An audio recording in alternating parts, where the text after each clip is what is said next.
You see, Lenin had a vision, a disturbed vision. Lenin thought that a nation could only grow more prosperous when controlled by a vanguard, an elite, a group of people who know better than you what to do with your property. The Leninist elite would lead people to a world free of pain and poverty.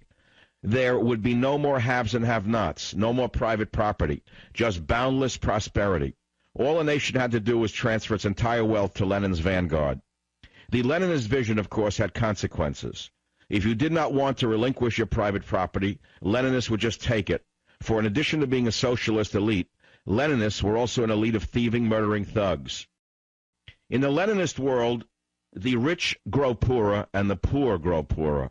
The government, which controls every piece of property, right down to the last peppercorn, grows immensely rich, as do the party apparatchiks who control all goods and services. At its very core, Leninism is not about empowering workers or about delivering abundance. Leninism is about redistributing a nation's wealth to a government elite. While Leninists say they detest private property, they use the state to hoard property for their own uses. The Obama administration wants to redistribute wealth. It wants to take the wealth of the nation's productive class and deliver it to the state. The administration will take this wealth through taxes. It will take this wealth through eminent domain. It will take this wealth through increased regulation. The end result? America's rich will be poorer. America's poor will be poorer. America's middle class will be wiped out. But America's government will be more powerful than ever, as will the elected officials and their select bureaucrats. All Obama asks is that you let him and his bureaucrats control an increasing share of our nation's wealth and property. There are costs to Obamonomics, just as there were consequences to Leninism. This is not about balancing budgets. It is about the Obaministas aggregating wealth.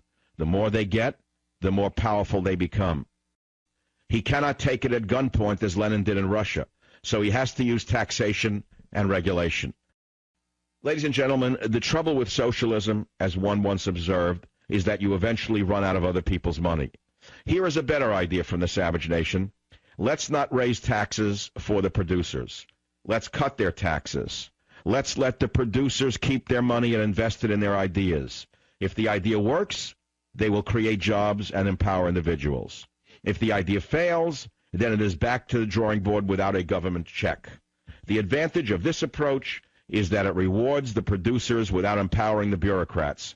And as the producers grow wealthy, so does the nation. Savage.